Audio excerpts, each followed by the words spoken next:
How you doing, guys? This is Alex Greening with Connected Success. I'm here with my guest. He's going to introduce himself a little bit. Please excuse the mic.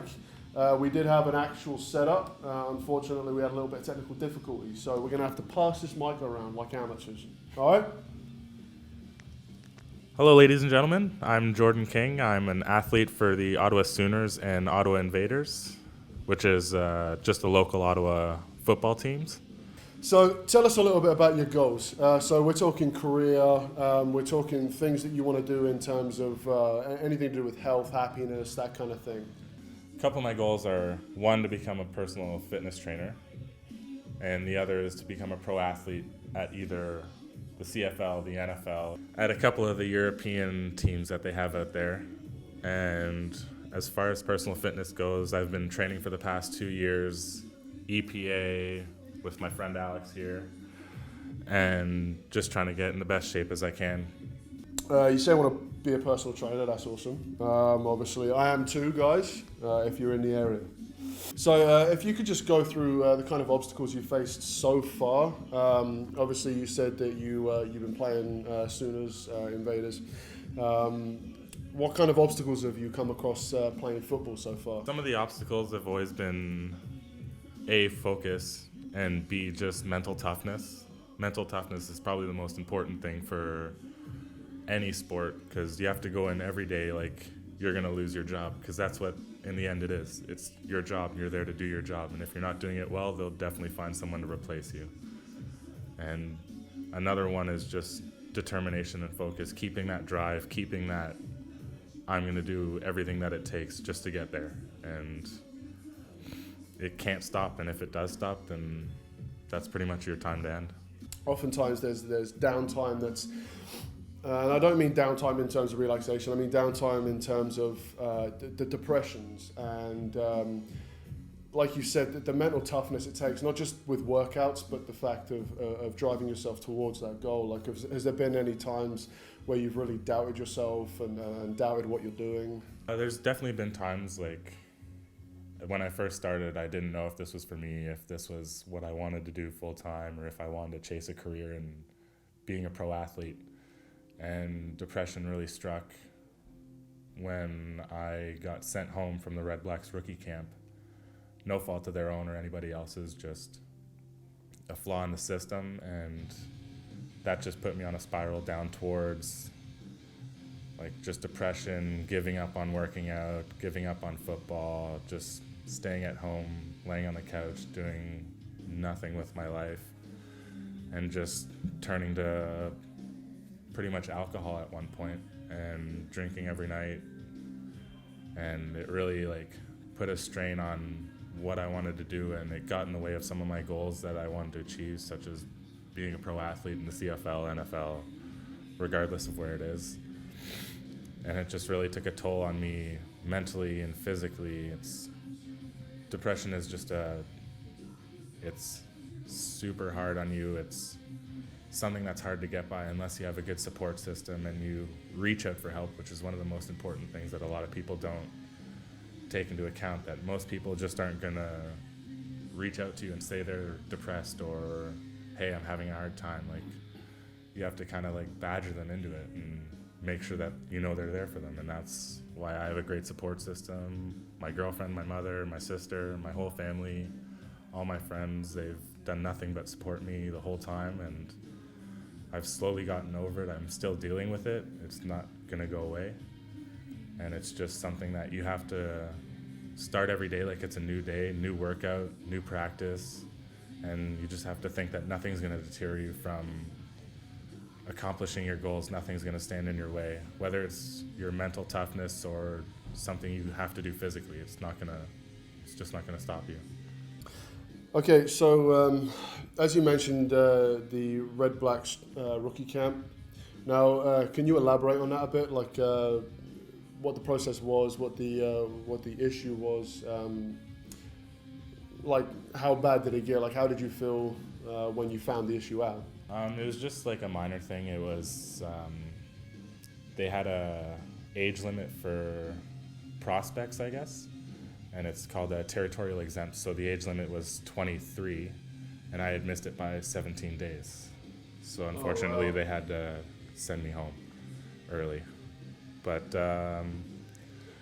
just when I got called down to the office, they said we're gonna have to let you go, and I kind of just smiled about it and played it off as if it was nothing, and then called my girlfriend Sarah, and then she picked me up. We went home, got food, and just kind of played it off as it was nothing, just trying to be the strong person that I've always tried to be, but being that strong person kind of over and over again, and just kind of like shutting everything out, it eats away at you inside, and it makes you lash out at people, or it makes you do things that you're not wanting to do, or anything that's going to help you.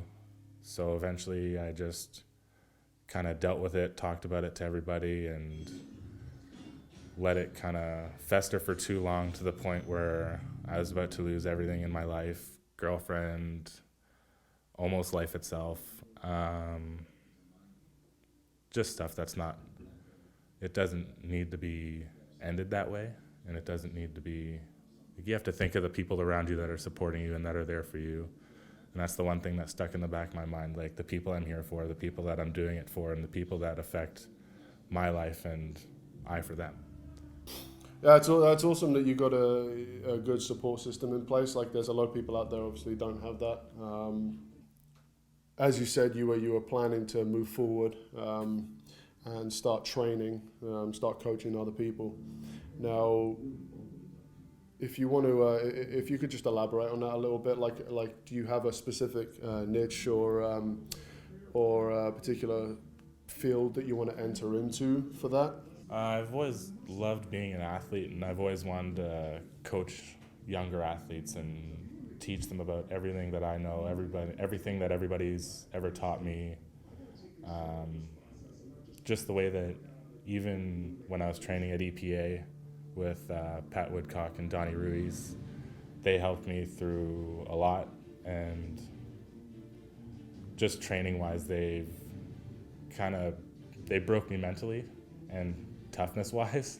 It's a pretty rigorous regimen that they have over there, and it just takes a toll on you. You don't want to do it. You don't want to let down who you're fighting for and what you're fighting for. So you just I want to teach younger kids to just push past the pain, push past everything that they're going through. As hard as it may be, the end result is going to be phenomenal. And it's going to be what you want it to be, as long as you're putting in 100% effort. So you said you want to specifically train youth, and I can understand that obviously there's a basis of that based on your experience. And would there be any tips, any pointers that you'd like to share with younger athletes if they're, let's say they're 16 years old, okay? They're looking to pursue a career in hockey or football. I know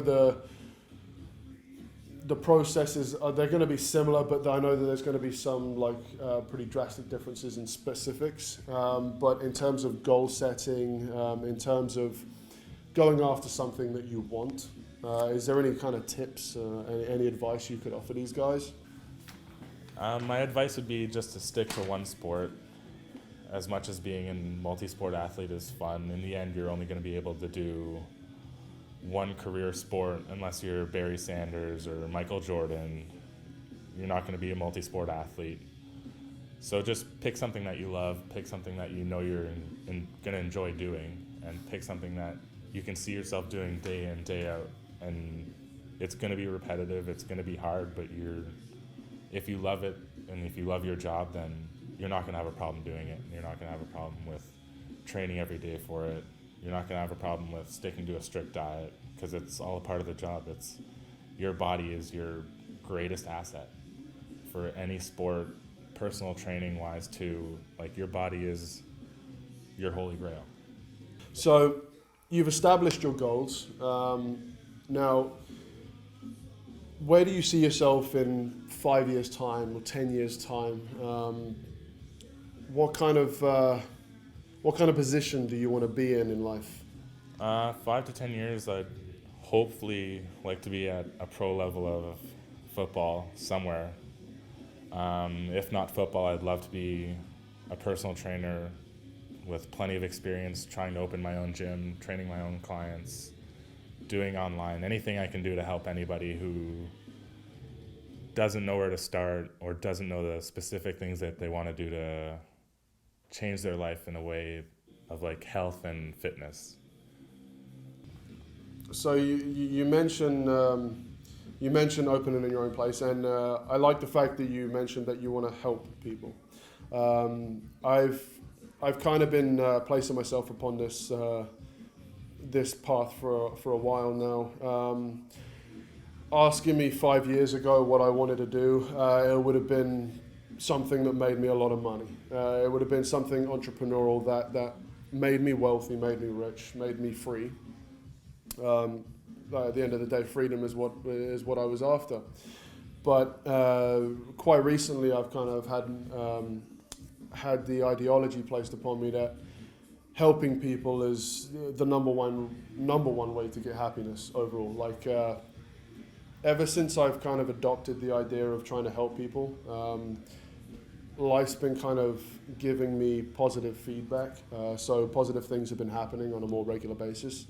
And it really it inspires that you actually said the word help there. Like a lot of athletes, especially entertainers, basically sole subjects, people who do their own work. They don't work as a team or an office or anything like that. Oftentimes it's very me, very selfish. And I mean that's okay to an extent in order to gain something, but oftentimes they take it a little bit too far and they kind of move themselves away from what the goal was originally, which is to help people. Now, is this like a revelation for you? Have you always been into like helping people, or is this something that you've come to a realization quite recently? It's just a realization of what I want to do. It's not about, like, I'm not a money hungry person. I'm more of flow of the earth and just figuring out how to make people happy other than myself, because I figure if I'm making other people happy, that's internally going to make me happy, and seeing them achieve their goals and me helping them there is a feeling you could never replace with money. That's pretty much the basis of being a personal trainer. Like if you don't have that selflessness about you, your personal training business isn't going to grow, at least not very quickly. And that's great that you have that, because that's really going to help you out when the time comes to open your own place or to even start your job as a personal trainer or your career as a personal trainer. Now, as somebody who's kind of been placed into it, into the sports world, how viable would you say it is that you take on sports or athleticism as a career goal? Like, would you say it's something that, would you advise people to do that or youngsters to do that? I'd only advise them to do it if they were going to go full out, put everything they have into it, lose sleep over it, lose friends over it, lose endless nights of sleep over it, be willing to wake up at the crack of dawn just to go for a run or just to lift weights or just to push weights, because that's the only way you're going to be able to do it, is if you have that drive, that mentality that you're never going to give up. It's a risk that might cost you in the end, but the benefits from it, if you succeed, and the way you'll feel after if you do succeed and keep doing what you're doing, keep doing what you love, then that's irreplaceable. Talking about the viability of actually being in sports as a career goal, the ethics start coming into play when you start going into college, when you start going into professional sports.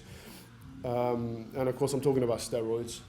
So obviously I come from a background of gym training. I've trained bodybuilding styles, I've trained strength styles, powerlifting.